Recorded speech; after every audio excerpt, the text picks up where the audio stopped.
the crisis the White House never admitted. Every presidency faces moments it prepares for, and then there are moments it refuses to name. Crises that never receive an official label, never trigger alarms, never appear in history books as turning points, yet quietly shape everything that follows. These are the moments that slip between press conferences and policy announcements, existing only in internal briefings and unspoken understanding. They do not erupt. They seep. This story begins with one of those moments. There was no emergency address, no declaration, no acknowledgement that anything was wrong. On paper, the administration was functioning normally. Meetings were held, policies advanced, statements were released. The rhythm of governance continued uninterrupted. But inside the White House, something had stalled. Decision-making slowed. Confidence narrowed. Conversations began circling the same unresolved issue without ever landing on it directly. A growing problem was being tracked, debated, and deliberately minimized, not because it was insignificant, but because admitting it would force action, and action carried risk. Acknowledgement would create timelines. Timelines would invite scrutiny. Scrutiny would demand accountability, and accountability would expose vulnerabilities the presidency was not prepared to defend. To understand why this crisis stayed hidden, you have to understand the incentives of power. Publicly acknowledging failure invites pressure from every direction at once. It collapses flexibility. It limits maneuvering room. Silence, on the other hand, preserves optionality. It keeps authority centralized. It buys time, and time in politics often feels like control. So the problem remained unofficial. Internally, reports circulated. Advisors warned of cascading consequences. Early indicators suggested that delay would only magnify impact. The data did not point toward resolution. It pointed toward accumulation. Yet each warning encountered the same response, spoken or implied. Not yet. The administration believed it could manage the situation quietly. That exposure would create panic disproportionate to the threat.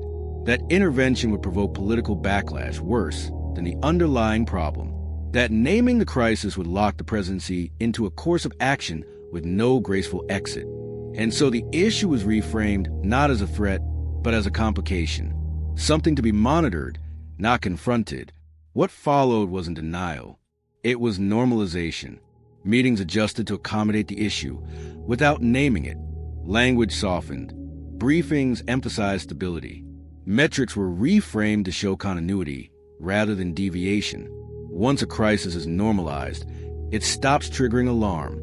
It becomes part of the background, something everyone accounts for, but no one addresses directly.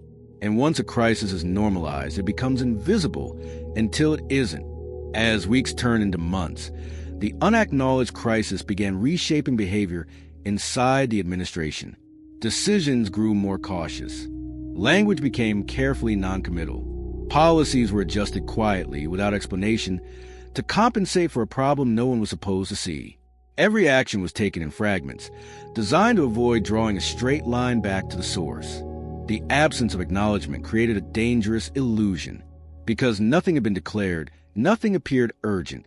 Departments assumed someone else was handling it. Responsibility blurred. Ownership dissolved. Each office worked around the problem instead of toward a solution. Inside closed meetings, the tone shifted from prevention to containment. The goal was no longer to stop the problem. It was to keep it from becoming visible. Worst-case scenarios were quietly removed from briefings. Timelines were extended. Language was edited to sound reassuring rather than accurate. This is how denial operates at the highest levels of power. Not through lies, but through omission. Not through conspiracy, but through coordination. Everyone understands the incentive structure. No one wants to be the first to say it out loud, because once it is said, it cannot be unsaid. Outside the White House, small signs began appearing. Minor disruptions, conflicting explanations, subtle contradictions between policy and reality. To the public, these felt like isolated issues. To insiders, they were warnings, signals that the strain was spreading beyond internal containment. Still, the admission never came, because once a crisis is named, control changes hands. Media scrutiny intensifies. Political opponents mobilize. Expectations harden. Silence, by contrast, keeps the narrative narrow and internal, even as the problem grows beyond it. The irony is brutal. The very effort to preserve stability was quietly undermining it. And with every passing day, the cost of honesty increased. What might have been manageable with early transparency now required justification.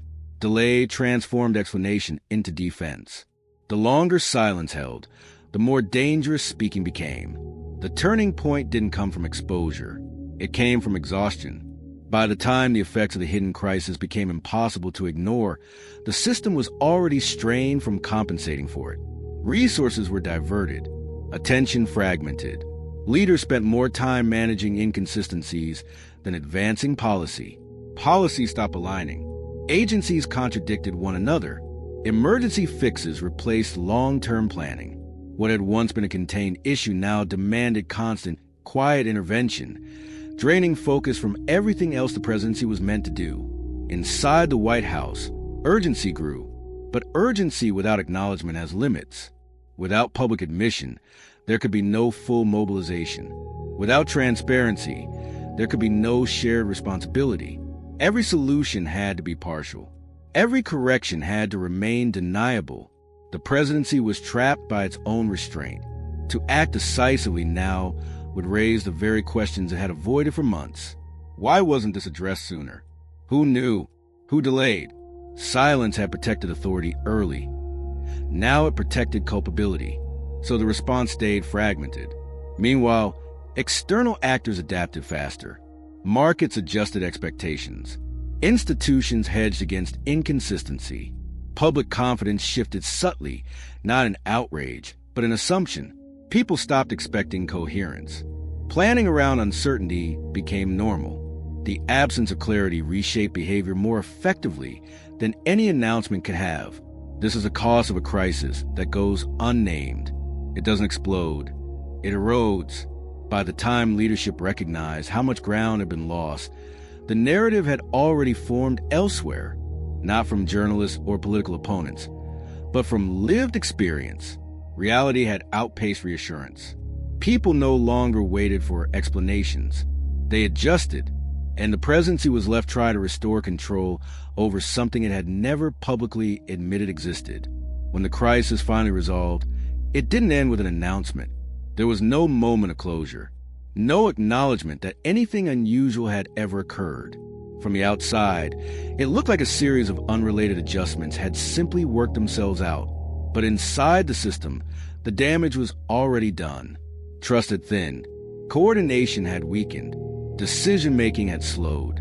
The presidency emerged intact, but diminished, not because it failed publicly, but because it avoided accountability privately. Authority survived, but confidence did not. History rarely records these moments. There is no headline for a crisis that was never named. No chapter title for a threat that was managed just enough to survive. But the consequences linger quietly, shaping how future leaders respond when similar warnings appear. Because once silence proves effective, it becomes tempting. Future administrations remember this lesson, that admitting danger limits control, that denial preserves authority, that short-term stability can be protected by avoiding uncomfortable truths, until it can't. This is a hidden legacy of the crisis the White House never admitted, not the problem itself, but the precedent it set, a reminder that leadership doesn't just shape outcomes, it teaches behavior. And when leaders learn that silence works, the cost isn't paid immediately, it's paid later. The